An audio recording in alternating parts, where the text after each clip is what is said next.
To today's top political story, and it's coming from the Congress party, which had its AICC session in Ahmedabad in Gujarat. It's a symbolic place given the fact that Gujarat is also the home state of Prime Minister Narendra Modi. Center stage, Rahul Gandhi once again reiterating his caste census demand, this time saying that the Congress would even smash the 50% quota cap if they came to power, giving priority to OBCs, minorities, Adivasis and Dalits. Take a look at what Rahul Gandhi claims is the recipe for the Congress revival. In a moment, Sachin Pilot will join me. But first, what happened in Ahmedabad today? An AICC session on the centenary of Mahatma Gandhi's ascent as Congress president in the year that marks the 158th birth anniversary of Sardar Patel. Held in Gujarat, a state where the Grand Old Party has been out of power since 1995. A summit high on symbolism, drawing a roadmap for a party bogged down by back-to-back election debacles, adopted a resolution titled Nyaya Path. Resolve, dedicate, struggle. The highlights of the resolution were the pledge to defend the Constitution, work for social justice, work for national harmony, equal rights for women, legal guarantee of MSP. The document claimed a rising economic injustice and called the Narendra Modi government's foreign policy a failure. The party also promised organizational empowerment within. Rahul Gandhi, speaking at the event, touched upon caste census, communal harmony, election cleanup and handling of Trump tariffs.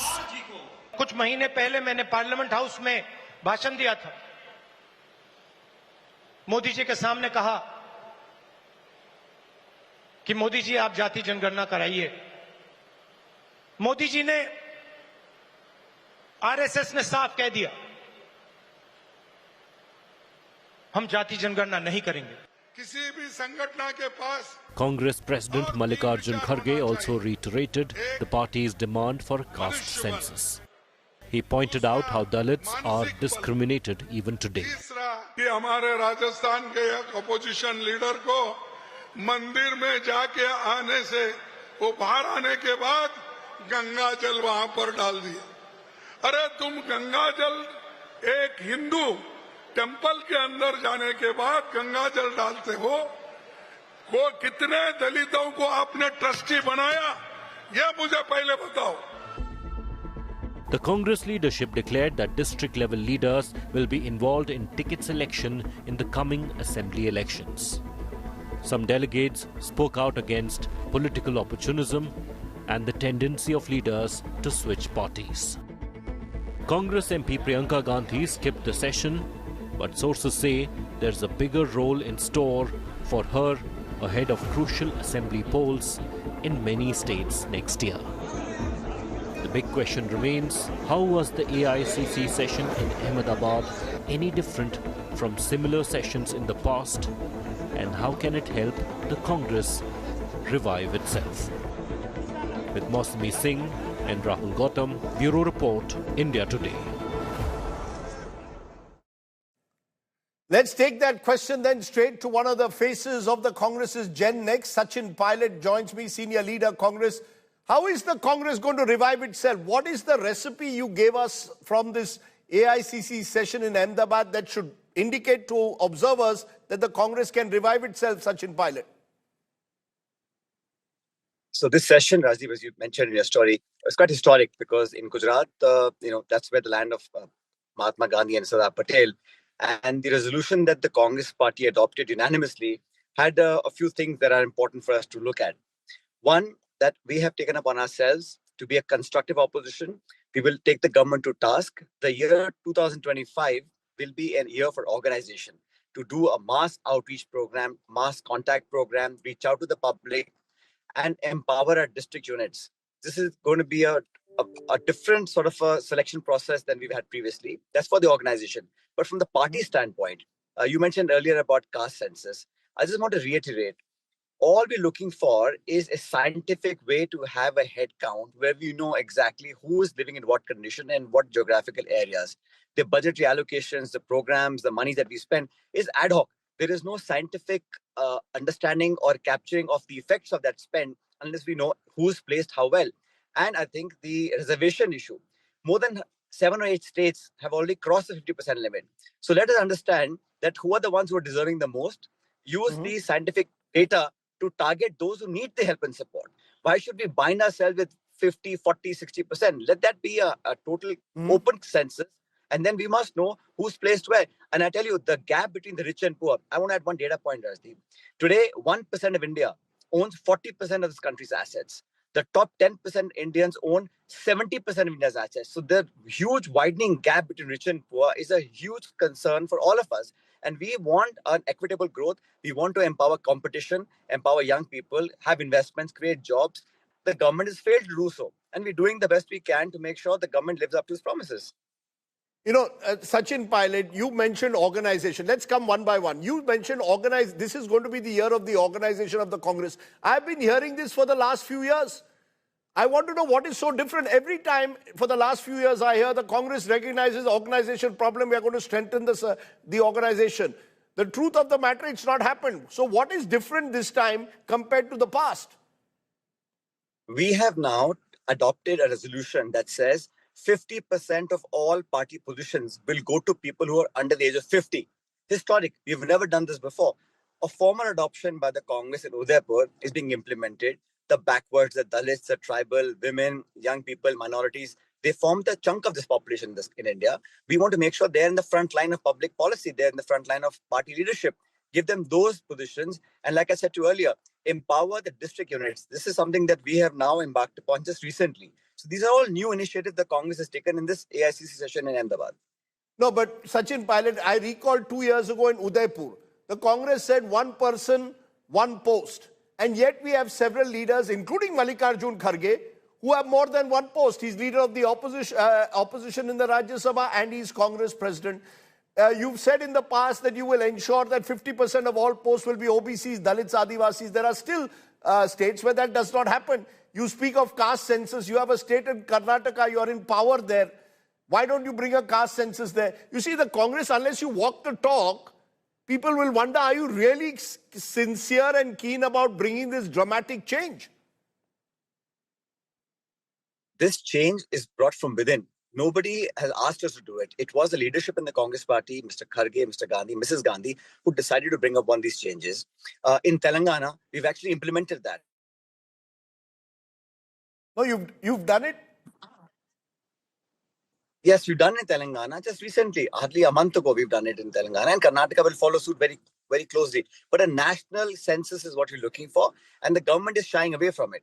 I think they want to keep people in the dark as to how they do allocations and allot money and what schemes and programs are going to be implemented. And I ask you, if today we have technology, we have the method and means to get scientific data, why should we not adopt that? Why must we not know what exactly are living conditions of people who are getting benefits? Perhaps if they've got enough, we can stop it. Perhaps those who are not got it, we must target those. And they can be a follow-up. They can be a outcome budget of what we've been spent. So this is something that we have asked as a party. And I think most people will agree that we must use the scientific technology at our disposal to serve the national interest. What is wrong with that?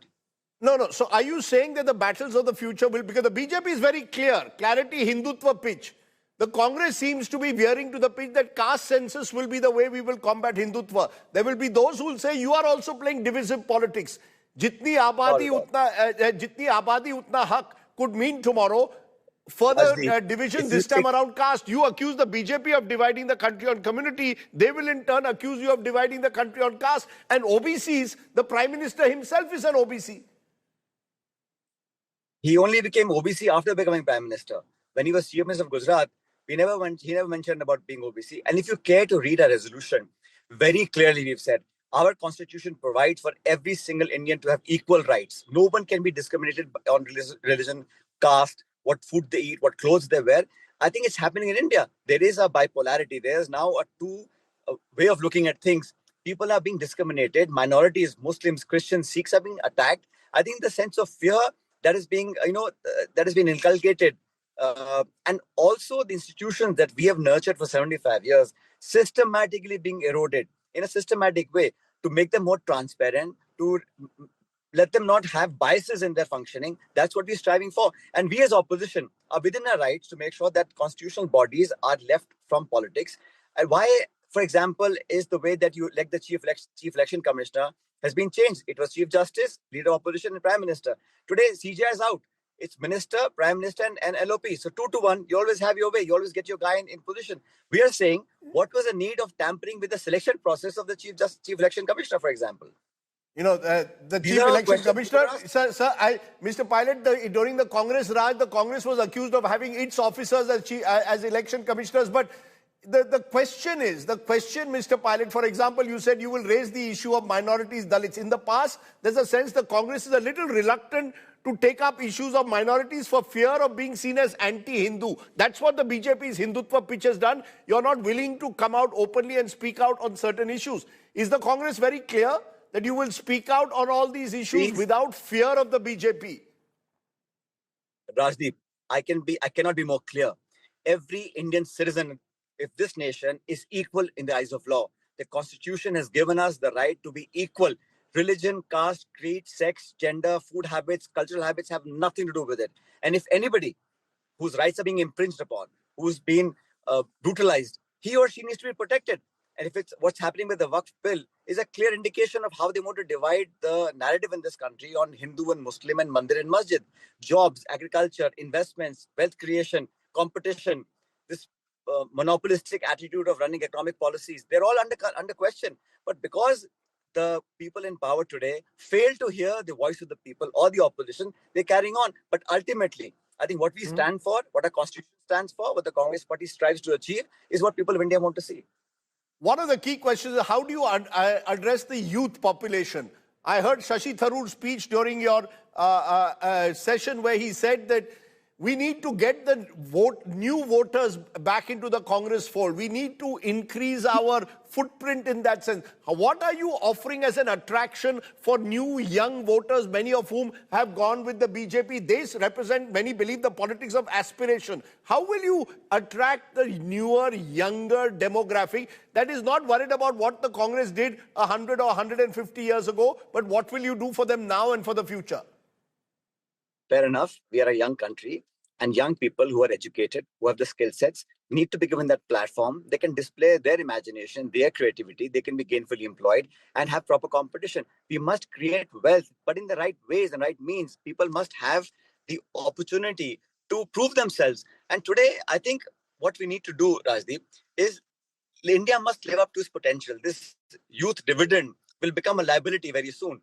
If you're not able to deliver on our promises, if you're not able to get the young people motivated, and we as a Congress party represent a liberal, open atmosphere of debate, discussion, and disagreement.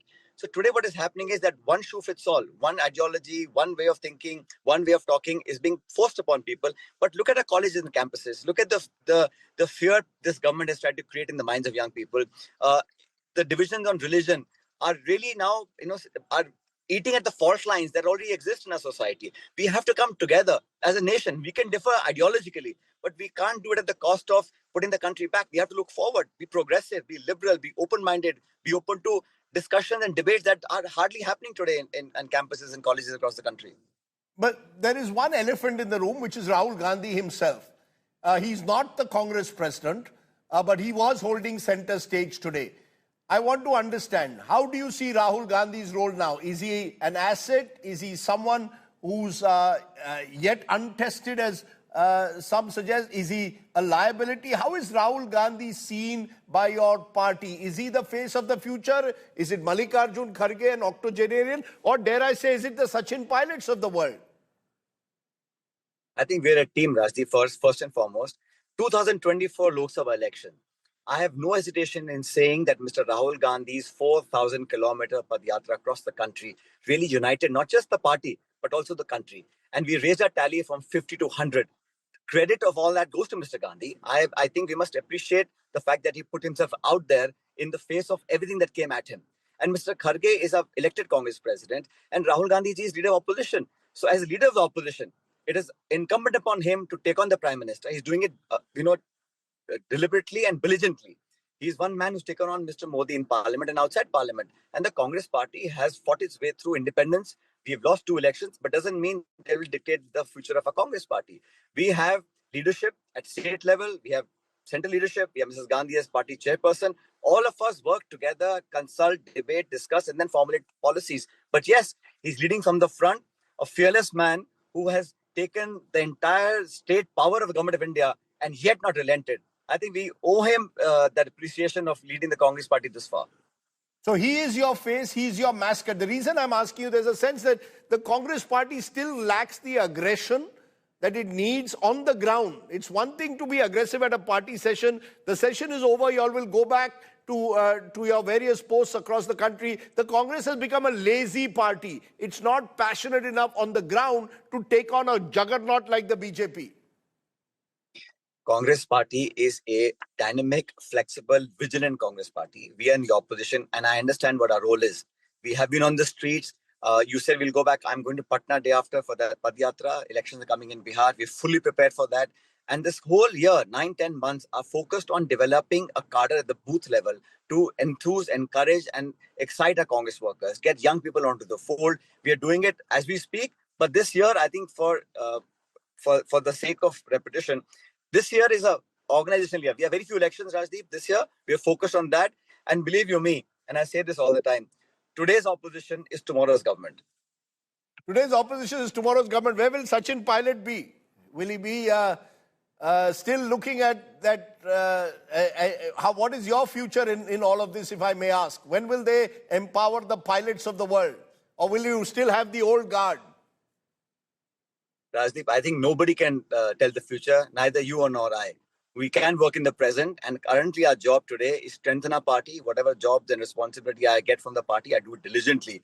What the future holds, I don't know. But I can tell you one thing. The Congress party will fight tooth and nail for our principles and convictions, and the people of country have a lot of faith and expectation from us, and we hope to deliver. Sachin Pilot, for joining me while you're on the road. We will wait and see whether the Congress party walks the talk this time, particularly when it comes to organizational issues. But for now, for joining me, I appreciate it and appreciate you taking the time. Thank you so much. Okay, we've heard from Sachin Pilot. Let's widen this to those who observe politics in the Congress party in particular. Is the Congress party really in a position to revive? Rahul Gandhi's caste pitch versus the BJP's Hindutva? Is the Congress still running short of ideas, new ideas for revival? Is organization, which Mr. Pilot spoke about, the key to the party's revival? And the elephant in the room, are the Gandhis a liability or an asset for the Congress? Sanjay Jha is someone who's been with the Congress party. He's now still, I guess, suspended. Javed Ansari, senior journalist, has covered the Congress for decades. Rajat Sethi is someone who's been associated with the BJP's campaigns. He also joins us. Appreciate all of you joining us. Sanjay Jha, I want to come to you first. You very interestingly today put out on Twitter a 5-point agenda for revival of Congress, saying they should have a shadow cabinet, have a model state which should be showcased. What do you really believe is the key to a Congress revival? Is it possible to revive the elephant? Rajdeep, let me tell you that if the most corrupt, divisive and authoritarian government of the BJP has been so successful and continues to win elections, the credit must be shared equally between Prime Minister Modi and the Congress party. I believe in politics like in sports, your opponent doesn't defeat you, you lose it. And I think the Congress is a classic example. I was loving your conversation with my friend Sachin. He's a very dear friend of mine and I have a lot of respect for him. The truth is that, Rajdeep, the Congress needs to stop wasting its time on these usual resolutions. It is time for execution. You know, all the pontification and inclusive India, the idea of India, secularism, the minorities, Dalits, caste reservations are absolutely legitimate. But the only way you can actually change India's rather darkening and slippery democracy and its future is if you win elections. I would have liked this AICC session to be focused on, one, inspiring the cadre, I can tell you I've traveled a lot during my active period with the Congress.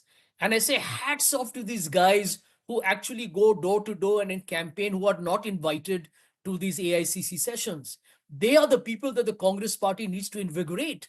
And my 5 ideas apart, where I even talked about a bloated Congress working committee, the fact that you need vice presidents to invigorate the party, you need a more robust Sevadal. These are the big ideas that the Congress party needs to incorporate. Now, Okay. if you follow this AICC session, and I support the Congress, I will continue to do so. The problem is that if you don't defeat the BJP, all these grand ideas come to naught, absolutely zero. And Okay. I feel one of the problems that a lot of people in the cadre have is, does the Congress party have accountability when you see people repeatedly fail? Are they making space for other people to come and experiment with their own leadership or their own style? I mean, these are realities. It's not being critical. I of take one your point. sector. Let me take your last point of accountability. And to you, Javed Ansari, I was seeing a picture there, and maybe we'll play that picture there again. A number of the Congress leaders I saw in their pictures are politicians who've been either chief ministers in the 1990s and since suffered defeats or led their party to consecutive defeats, and yet they're still around. The truth of the matter is, some say nothing succeeds in the Congress as much as failure. You don't bring in the new guard. You're not willing to experiment enough. Where you've done so, like Telangana, you have succeeded partly. Do you believe that's a fundamental problem, that the Congress has been unable to effect a generational change? Yes, I think I agree wholeheartedly with this. One of the major problems with the Congress party is its inability to change in time, and its ponderous style of functioning. It's all very well to flag issues, to call for caste census, Rahul Gandhi built up a whole lot of momentum with his Bharat Jodo Yatra, but they couldn't encash it in the manner they ought to have because they don't have an organization. The single biggest issue that is dodging the Congress party, continues to dodge the Congress party, is the lack of an organization. And But I've been hearing you heard Sachin ad Pilot talk nauseam. there. But you heard Sachin Pilot saying this is going to be the year of the organization. Do you believe that, or is it just fine rhetoric? I also heard Rajiv Gandhi say in the AICC centenary in Mumbai. I heard Narasimha Rao. I heard Mrs. Sonia Gandhi. I heard Dr. Manmohan Singh. I heard PV Narasimha Rao. I've heard Rahul Gandhi. All of them said the same thing, but nothing has changed. The big question is why? Who's stopping them from making these changes? I'm sorry, I'm being skeptical, but who is preventing them from making these changes? It's all right. Yes, I agree. The BJP, the Prime Minister is very authoritarian. You have a biased election commission. You have the odds stacked against you. But at least do what you can do, which is to effect a change, to invigorate the organization. And that has not been happening. From a young boy, I've become a grandfather. But nothing has changed in the Congress party. Well, the Congress looks in that sense aging. Rajat Sethi, you would have a slight smile as you're hearing those cynical views. We've heard them before. There's a French saying, more things change, the more they remain the same. But do you sense that the Congress can still pose a challenge to the BJP given what happened in 2024 Lok Sabha? Or do you believe the Vidhan Sabha has exposed the limitations of the Congress and Rahul Gandhi simply is not the answer? Yeah, you're on mute, Rajat. Sorry. Well, let me break it this way. So BJP RSS combination is absolutely unique in this world, this kind of a model where one organization remains embedded in the society with its deep roots. They meet every morning, has no political agenda per se, but there is a connect with the society 24/7, cross 365. And then BJP, you have those typical politicians who do their necessary politics through the year, and they tend to do hard work, organizational work, but it is genuinely supported by this parallel rail that runs along with. This model Congress doesn't have. Now you've reached to a point where Congress, with its hollowed out organization from within, with the thought process, the set of ideas which are of old generation. Today they're talking about Kham formula, which is 5-decade-old formula of Gujarat politics. You can't bring it and repackage it in this day and age. It's just not going to work. I think the problem of Congress party is two, threefold. First of all, they've run out of ideas. They have just shown complete bankruptcy. On one day, they'll be like, okay, we are the champions of minorities. The other time, they will be in double mind. Should they go out and support full-fledgedly Waqf or not? That conviction is not there. Today, we are hearing in the resolution, they are like, see, we have gone too far on the minorities. We shouldn't do that. Perhaps we should pick this OBC ticket. So this lack of conviction results in a lack of mission for your common karyakartas. You tell me, where is that zeal in a common karyakarta on the grassroots of a Congress party to fight for his life on those issues? Where is that mission statement? It is not there. And when your leader himself is seen hopping on multiple ideas, depending on his mood, you cannot instill confidence in your karyakarta. And no matter how many, and I agree with Sanjay ji, how many resolutions you do, how many CWC, AICC meetings you do, your common karyakarta will not feel energized to work hard on the ground and get the police beatings, ready to say no to people on the grassroots and still work hard. That formulation is not there. And on top of that, last point, Rahul Gandhi is the symbol of haves in this haves and have-nots battle. He is a princeling with a silver spoon. And he carries on. His power is unabated in the Congress party.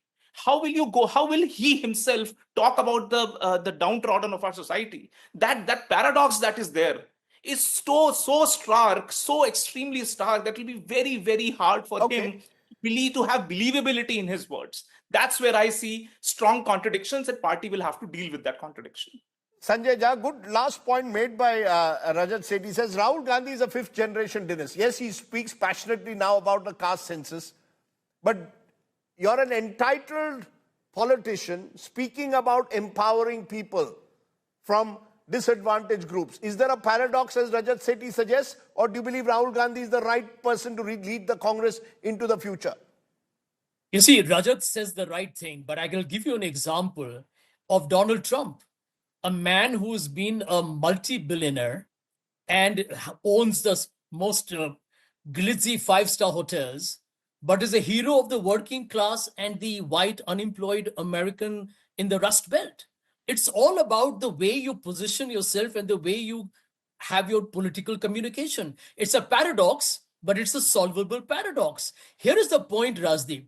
The Congress party has not won an absolute majority on its own since 1984.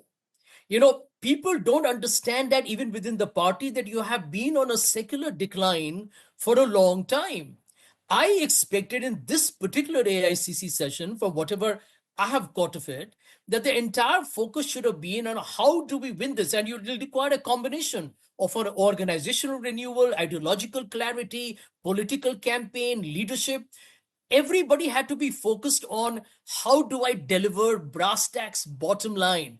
Politics doesn't give you a silver medal. The winner takes it all. And that's the kind of approach you need in politics. I'll give you one example, Rajdeep, you'll find it fascinating. I agree with what Javed said and what even Rajat said. Rahul Gandhi does an extraordinary 2 Bharat Jodo Yatras. And his political brand is still down after a year. I mean, I can't imagine a single politician who would do such a mammoth, wonderful walk of such an inclusive nature, hard work, not easy for anyone to do. And the Congress and Rahul himself has allowed that advantage to fritter away. I think these are the issues. The Congress, Rajdeep, I'll be very frank with you, is an incrementalist party at its core. And it is not able to reconcile that in the age of Mr. Modi and Shah, you need to be probably more risk-taking. You need big ideas. You got to reimagine the Congress. And I'll throw up one more suggestion on your show before it ends. I would request the Congress party today through your program to kindly resign from leading the India Alliance.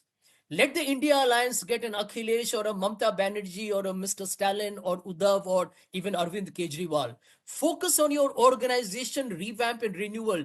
2025 is a year that gives you a window. You're fighting one Bihar election with the RJD being the big brother. Focus on what you need to do in the future. Spend time internally to sort your issues out. And if you have a new leader in the India Alliance, you still be a leader of opposition. You still have 100 members in the parliament. And you will actually allow a diversity of leadership voices to strengthen the India Alliance. Many will say that ship has sailed. The Congress could have allowed Nitish Kumar to become convener. He wouldn't have left. potentially Chandrababu Naidu could have joined you, and who knows, you would have been in power today. That's the nature of Indian politics. As some say, Congress has never missed an opportunity to miss an opportunity. But Javed Ansari, as someone who's tracked the party, do you see anything, any hopeful signs for this party at all? Do you believe that the tide can turn, or do you believe that the Congress needs, its best is in the past now? It still lives too much in the past. Well, all that you say is partly true, but there is still some hope. The intent is there.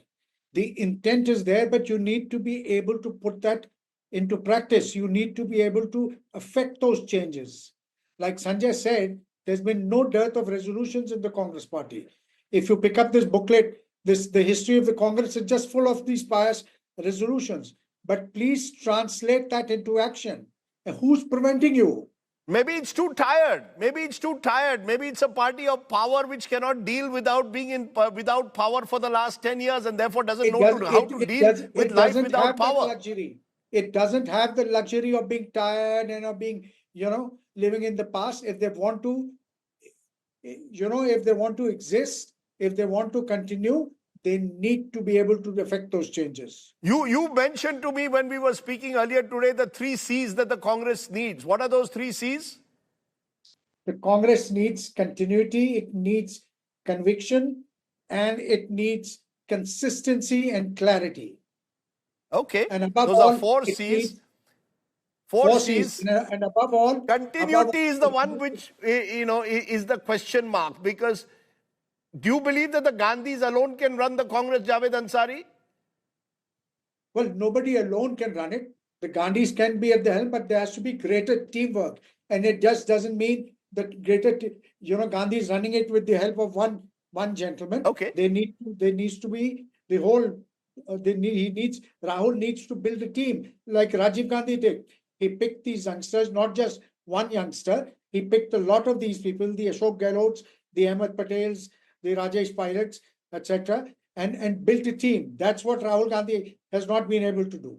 Okay, I just want to get Rajat Sethi for the answer to you. Rajat Sethi for a final word.